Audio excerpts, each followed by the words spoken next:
अस्सलाम वालेकुम स्टूडेंट्स। आज हम जो टॉपिक डिस्कस करेंगे वो है कम्युनिटी इकोलॉजी।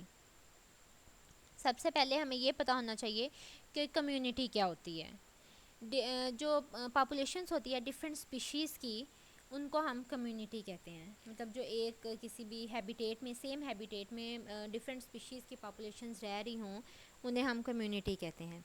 और कम्युनिटी इकोलॉजी क्या होती है, मतलब वो जो डिफरेंट पॉपुलेशंस रह रही होती हैं उनके आपस में इंटरेक्शन, फंक्शनिंग के लिए ऑर्गेनाइजेशन, इस सब को हम कम्युनिटी इकोलॉजी कह रहे होते हैं। And the next is the कि कोई भी जो कम्युनिटी है उसकी अपनी एक स्पेशल लिमिट होती है कि एक कम्युनिटी को दूसरी कम्युनिटी से वो डिफरेंट होती है, और उनकी जो बाउंड्री होती है उसको हम इकोटोन कहते हैं। मतलब जो एक कम्युनिटी को दूसरी से डिफरेंट कर रही हो, एक स्पेसिफिक जोन हो या कोई जंक्शन हो, मतलब बिटवीन टू स्पीशीज़, तो उसको हम इकोटोन कहेंगे। Hair is the ecological characteristics of plant community. Plant community की करेक्टरिस्टिक्स क्या होते हैं, उसके एट्रीब्यूट्स क्या होते हैं। बेसिकली इकोलॉजिकली जो करेक्टरिस्टिक्स होते हैं प्लांट कम्युनिटी के, वो 3 होते हैं। एनालिटिकल करेक्टरिस्टिक्स होती हैं, सिंथेटिक करेक्टरिस्टिक्स होती हैं, और फिजियोग्नोमिक करेक्टरिस्टिक्स होती हैं। तो इसको हम अब students one by one discuss करेंगे कि ये करेक्टरिस्टिक्स क्या होती हैं। First one is the analytical characteristics. Analytical characteristics में वो करेक्टरिस्टिक्स आती हैं जिनको हम एनालाइज कर सकें क्वालिटेटिवली और क्वांटिटेटिवली, मतलब दोनों मेथड से हम इनको एनालाइज कर सकें, वो इनको हम एनालिटिकल करेक्टरिस्टिक्स कहते हैं। First one is the qualitative characteristics. Qualitative characteristics वो होती हैं जिसको हम मैयर ना कर सकें, मतलब मैथमेटिकली उसको हम काउंट नहीं कर सकते, मैयर नहीं कर सकते। तो उसमें सबसे पहले आती है फ्लोरिस्टिक कंपोजिशन। फ्लोरिस्टिक कंपोजिशन को हम काइंड ऑफ स्पीशीज़ भी कहते हैं। मतलब इसमें हम टोटल कंप्लीट जितनी भी इसमें स्पीशीज़ होती हैं उनकी लिस्ट को स्टडी करते हैं कि एक कम्युनिटी में कौन कौन सी स्पीशी है, उसकी हम एक लिस्ट बनाते हैं। उसके बाद आती है स्ट्रैटिफिकेशन। स्ट्रैटिफिकेशन लेयर्स होती हैं, मतलब डिफरेंट कम्युनिटीज़ की हम लेयर्स को देख रहे होते हैं। जैसा कि सबसे पहले किसी भी फॉरेस्ट को हम स्टडी करते हैं तो उसमें सबसे जो नीचे वाली लेयर होती है वो हर्ब्स होती हैं, फिर उसके ऊपर श्रब्स होती हैं, और फिर ट्रीज़ की लेयर होती है जो अपर लेयर होती है। तो इसको हम स्ट्रैटिफिकेशन कहते हैं। और उसके बाद आती है पेरियोडिसिटी। पेरियोडिसिटी रिदमिक फिनोमिना होता है, मतलब सीजनल चेंजेस के साथ जो भी प्लांट में फिनोमिना जो भी हो रहा होता है, प्रोसेस हो रहा होता है, उसको हम पेरियोडिसिटी कहते हैं। जैसा कि प्लांट में ग्रोथ हो रही होती है, फ्लावरिंग हो रही होती है, उनके फ्रूट और सीड्स वगैरह की राइपनिंग हो रही होती है, तो इन सबको इन्वायरमेंटल फैक्टर्स इफ़ेक्ट करते हैं, जैसा कि लाइट, टेम्परेचर वगैरह। तो इस सारे प्रोसेस को हम पेरियोडिसिटी कहते हैं। उसके बाद आती है वाइटेलिटी। वाइटेलिटी होती है कि प्लांट को अपना लाइफ साइकिल कंप्लीट करने की उसमें कितनी कैपेसिटी है। मतलब जैसा कि कुछ प्लांट्स होते हैं उनमें बहुत लो कैपेसिटी होती है, उनका लाइफ स्पैन बहुत कम होता है, वो अपने लाइफ साइकिल को ही कंप्लीट नहीं कर पाते। बट जो कुछ प्लांट्स होते हैं उनकी बहुत ज़्यादा हाई वाइटेलिटी होती है कि वो अपने, उनका लाइफ स्पैन जो होता है, लाइफ स्पैन वो ज़्यादा होता है, वो अपना कंप्लीट लाइफ साइकिल करते हैं। तो ये वाइटेलिटी होती है। उसके बाद है सोशेबिलिटी, कि मतलब प्लांट्स की एग्रीगेशन कितनी है आपस में, मतलब जैसा कि वो किसी हैबिटेट में रह रहे हैं, कंपटीशन है उनका, उनका मोड ऑफ रिप्रोडक्शन है, तो इस सारे का रेट क्या है आपस में, वो उनका क्या एग्रीगेशन है, इसको हम सोशेबिलिटी कहते हैं। और नेक्स्ट आती है क्वांटिटेटिव कैरेक्टरिस्टिक्स। क्वांटिटी जैसे क्वांटिटेटिव से ही है, क्वांटिटी कि हम उसको मैयर कर सकते हैं, मैथमेटिकली काउंट कर सकते हैं, और इसको हम स्टडी कर सकते हैं। इसमें सबसे पहले आती है डेंसिटी।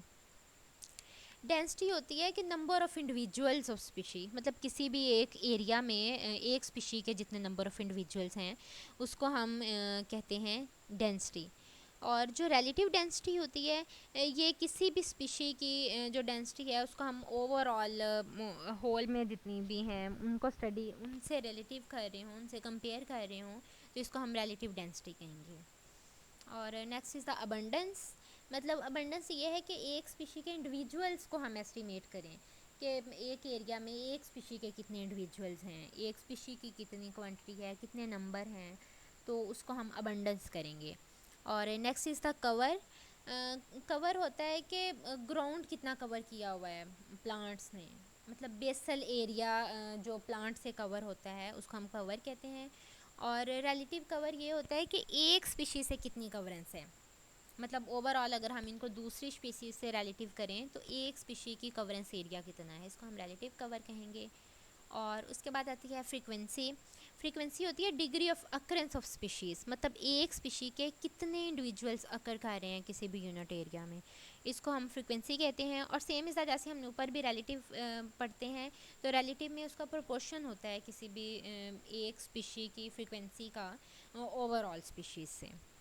उसके बाद फ्रीक्वेंसी क्लासेस आती हैं। फ्रीक्वेंसी क्लासेस मतलब हम बनाते हैं डिफरेंट क्लासेस कि वो लो अकरेंस है, उनकी हाई अकरेंस है, मॉडरेट अकरेंस है, कि इसको डिफरेंट उसकी होती हैं फ्रीक्वेंसीज़, कि बहुत ज़्यादा कुछ स्पीशीज़ बहुत ज़्यादा लो होती हैं, कुछ हाई होती हैं, कुछ मॉडरेट होती हैं, मतलब उनकी अकरेंस, उनके इंडिविजुअल्स कम होते हैं, ज़्यादा होते हैं, या मिडल में होते हैं। इसको हम फ्रीक्वेंसी क्लासेस कहते हैं। Here are the synthetic characteristics. Synthetic characteristics में वो होता है कि मतलब कोई भी जो हमारे पास डाटा है हमने एनालिटिक क्वालिटी से लिया है, उसकी हम इंटीग्रेशन करें या जनरलाइजेशन करें तो उसको हम सिंथेटिक करेक्टरिस्टिक्स कहेंगे। तो इसमें सबसे पहले आती हैं प्रेजेंस।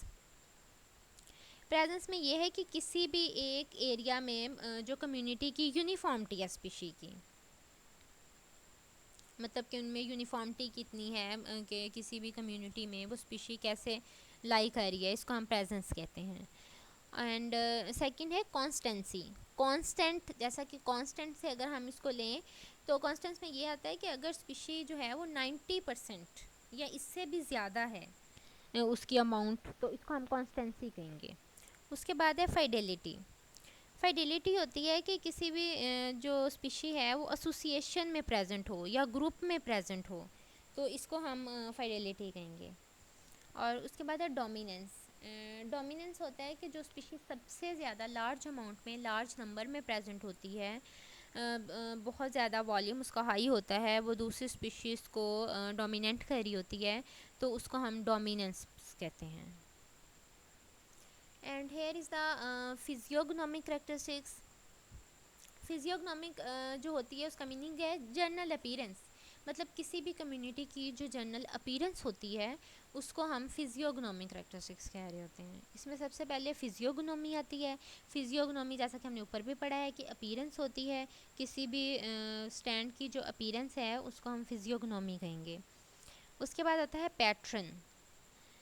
जो ग्रुप ऑफ इंडिविजुअल्स हैं, मतलब कंट्रास्ट में जो प्रेजेंट है अपीरेंस में, कि एक की जो है इंडिविजुअल्स के अपीरेंस एक है, एक की दूसरी है, मतलब उनका जो पैटर्न, डिफरेंट पैटर्न बन रहा होता है, उनमें आपस में जो डिफरेंस होता है उसको हम पैटर्न कहते हैं। और उसके बाद आता है लाइफ फॉर्म, मतलब कि वेजिटेटिव अपीरेंस कितनी है प्लांट बॉडी की, उसकी लॉन्गलिविटी कितनी है, इस सब को हम लाइफ फॉर्म कह रहे होते हैं। लाइफ फॉर्म के फर्दर 5 प्रिंसिपल्स हैं। सबसे पहला है फिनेरियोफाइट्स। फिनेरियोफाइट्स में वुडी ट्रीज़ और श्रब्स आती हैं, मतलब बहुत ज़्यादा जो एक्सपोज्ड होती हैं एटमॉस्फेयर को, तो वो फिनेरियोफाइट्स में वो प्लांट्स आ रहे होते हैं। उसके बाद आता है कैमियोफाइट्स। कैमियोफाइट्स में सेमी वुडी प्लांट्स आते हैं, मतलब बहुत ज़्यादा उनकी हार्ड वुड नहीं होती, और इनमें जो होती है बड इसका अबव द ग्राउंड होता है, तो इसको हम कैमियोफाइट्स कह रहे होते हैं।